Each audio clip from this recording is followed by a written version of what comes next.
I'm joined today by former New Jersey State Assemblyman Louis Manzo. He is the author of Ruthless Ambition, where he says he reveals Chris Christie's corruption. It's really a pleasure to have you on today. I want to go back, I guess, to what could be arguably the beginning of this story, back to 2009 and your arrest in July. Let's start there. What happened then?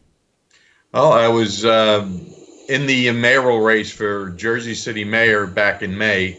In July, I get a call from the FBI saying there's a warrant out for my arrest.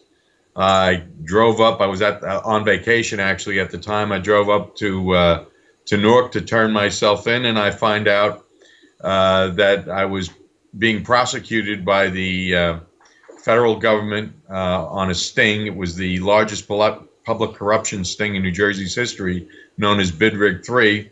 I was arrested, and it began a 4-year ordeal for me, which turned out as I knew it would. I was innocent. I was falsely accused. It cost me my life savings, my business, and my home. And what I've done is basically spend the last 5 years not only defending myself, but researching and putting this document together, which is vitally important to every American. Broadly speaking, the 44 arrests that happened on July 23rd included everything from bribery allegations to trafficking body parts. What specifically were the crimes alleged against you? That I took a bribe in exchange for promising to do a development deal for a campaign contributor. I never took any money from him. The government knew that, as we found out in discovery afterwards, and basically 6 other people in the case also had their charges thrown out as mine were, because the prosecutors overcharged. And basically an astonishing fact that I found out was that in 97% of the cases brought by federal prosecutors, when they indict, people plead guilty. Prosecutors know that because people don't have the financial ability or the mental or health wherewithal to withstand a federal prosecution. So prosecutors, knowing this, overcharge and basically have the ability to shoot fish in a barrel. Why do you believe that there were these arrests made? In other words, do you believe there was a political goal? Was it that explicit? Well, 3 whistleblowers from the office of the prosecutor came forward in October of that year and told the New York Times that the arrests went down basically to help Governor Christie's election to governor. He was running for governor that year. He put the sting in place, and prosecutors within the office that he appointed were directing the sting. That's what the federal prosecutors said, and that's what the documents and evidence in Ruthless Ambition, my book, prove. And do you believe, well, let me ask it a different way. What do you believe to be Chris Christie's specific involvement in this operation? He knowingly used a confidential informant who was mentally incapable. They withheld that information from attorneys. He gave this informant a plea deal unenvied by any other confidential informant in the country. And further, he used his office, as the book reveals, prior to Bid Rig 3. He had been using his office both to prosecute potential threats to his running for governor and also to help finance his campaign for governor. Have individuals that were involved in this entire operation subsequently gone to work in some form or another for the Christie administration? About 15 of the prosecutors who were directly or indirectly involved with the Bid Rig 3 prosecutions and were actually donating money to his campaign, another violation of U.S. Attorney guidelines, went to work in his administration. Mainly the acting U.S. Attorney he appointed, Ralph Mara, who wound up with a 6-figure job as the head of the Sports Authority in New Jersey, and Michelle Brown, the first assistant U.S. attorney, who, while she's prosecuting these cases, also has an outstanding $40,000 loan to Christie that she never disclosed, in violation of the law. Christie never disclosed it, also in violation of the law. And she was the one who was ordering the arrest and directing the prosecutors not only on how to conduct the investigation, but also on destroying evidence. Let's say that we kind of can all generally connect the dots as far as the reasoning for why Chris Christie would benefit from this type of operation. What's your assessment of why all of the players that were kind of, I don't want to use the term taking orders, but that were subordinates or cogs in the wheel, so to speak, what was their motivation to just go along with this rather than potentially blow the whistle as it was going on? Was it fear? Was it financial or political incentives?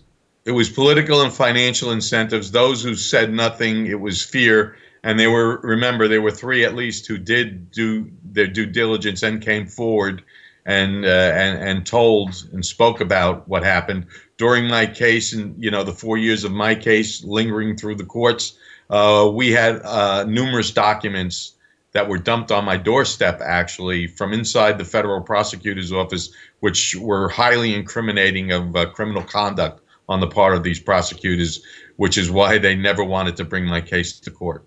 I went into researching your book and your allegations with some skepticism because so often, as I'm sure you know, we hear of stories where whether it's a Democrat criticizing a Republican or vice versa, after the fact, after some kind of political loss, really just seems to have an axe to grind. And the more research I did into your book, and the more documents, specific documents that you source and offer and that are available, my skepticism, I couldn't keep my skepticism, that skepticism that I use when I go into every interview. And while we don't have a definitive causal relationship here, the correlations and the documentation are so incriminating that it's hard to see this any other way. It is. And what people don't realize is that what the prosecutors also knew is that federal prosecutors don't eat their own. So basically, they break the law with impunity. The USA Today has done a stellar job over the last 2 years in bringing out cases upon cases, hundreds of cases of prosecutorial misconduct throughout the country.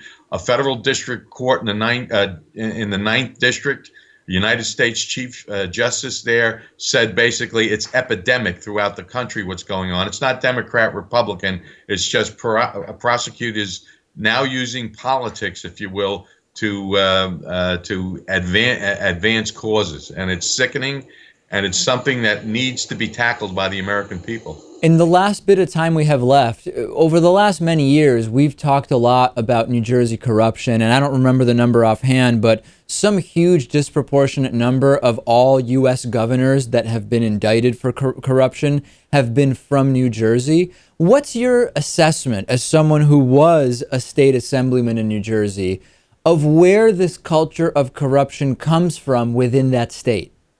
Well, I don't know if it's a culture, because when you look at the arrests around public corruption in New Jersey, most of them are crimes created by the federal government to ensnare public officials, usually on the others, of the other party. So basically, and I saw this in Bidrick 3, it was a totally fixed sting, if you will, illegally put together.